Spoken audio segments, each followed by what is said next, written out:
BJP ना TMC मुस्लिम political agency को बर्दाश्त करते हैं। तो हमारी कोशिश ये है कि इंडिपेंडेंट एक मुस्लिम पॉलिटिकल लीडरशिप बने, वही हमारी कोशिश है।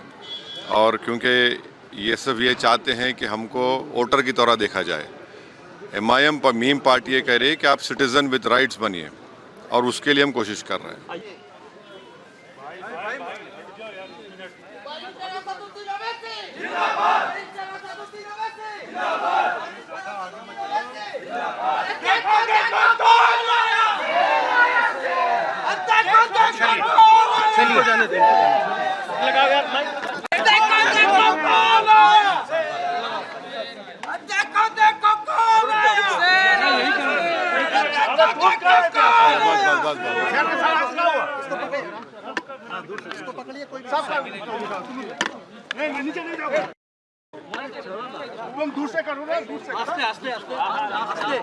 हाँ बोलिए। बंगाल आए हैं, तमाम राजनीतिक पार्टी के दिग्गज आ रहे हैं, प्रधानमंत्री भी आए, यहाँ पर आए, तमाम रैलियां कर रहे हैं, गृह मंत्री भी कर रहे हैं। क्या उम्मीदें हैं इस बार बंगाल की जनता से?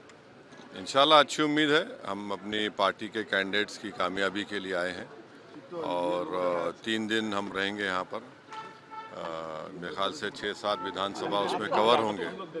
फिर सेकंड फेज के लिए भी आएंगे, कोशिश कर रहे हैं। हमको उम्मीद है कि अब की बार हमको कामयाबी मिलेगी। सर, हुमायूं कबीर ने आज कहा है कि टीएमसी का साथ मीम का अंडरस्टैंडिंग है, इसीलिए इलेक्शन से पहले स्टिंग ऑपरेशन करके उनको बदनामी किया जा रहा है, आज कहा है।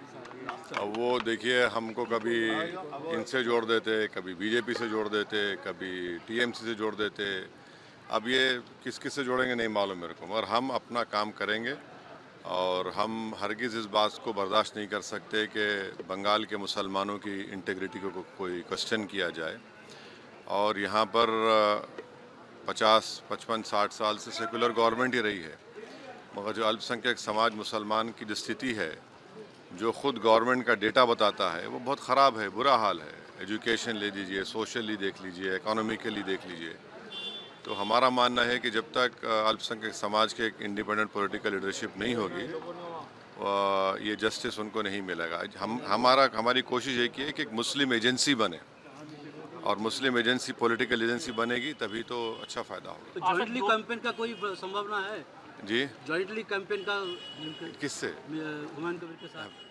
अब हम छोड़ दिए उनको, बोल दिया आपको, ताल्लुक ही नहीं है हमारा अभी। योगी आदित्यनाथ का एक हाँ, योगी आदित्यनाथ का एक बयान आया सर, उन्होंने कहा इस भूमि को अराजकता की भूमि ममता बनर्जी ने बना दिया है, जबकि राष्ट्रवाद की भूमि है। ऐसा है ना कि ना बीजेपी ना टीएमसी मुस्लिम पॉलिटिकल एजेंसी को बर्दाश्त करते हैं। तो हमारी कोशिश ये है कि इंडिपेंडेंट एक मुस्लिम पॉलिटिकल लीडरशिप बने, वही हमारी कोशिश है। और क्योंकि ये सब ये चाहते हैं कि हमको वोटर की तरह देखा जाए। एमआईएम पर मीम पार्टी ये कह रही है कि आप सिटीजन विद राइट्स बनिए, और उसके लिए हम कोशिश कर रहे हैं। यूसीसी को हर रैली में ममता बनर्जी बेहद खतरनाक बता रही है जनता को संबोधित करते हुए।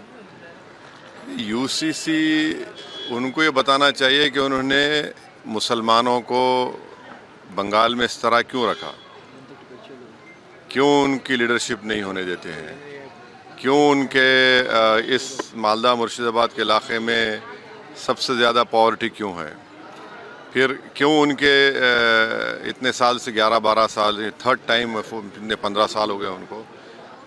आप देखते हैं कि सिर्फ 7% मुस्लिम एम्प्लॉयमेंट है। वो ये बताए बंगाल की जनता को कि पिछले साल कोलकाता हाई कोर्ट ने 5 लाख ओबीसी सर्टिफिकेट कैंसिल किया, उसमें 3 लाख तो मुसलमान के थे। क्यों हुआ ये, उसके लिए क्या किया उन्होंने? तो ऐसे बहुत से मुद्दे हैं। ठीक है बस, चलिए, थैंक यू। बस अब हो गया सब पूछ ले। हाँ, वो भारत की मशहूर गायिका थी, और हम उनके परिवार से ताज़ियत करते हैं, उनको कंडोलेंस देते हैं। Thank you.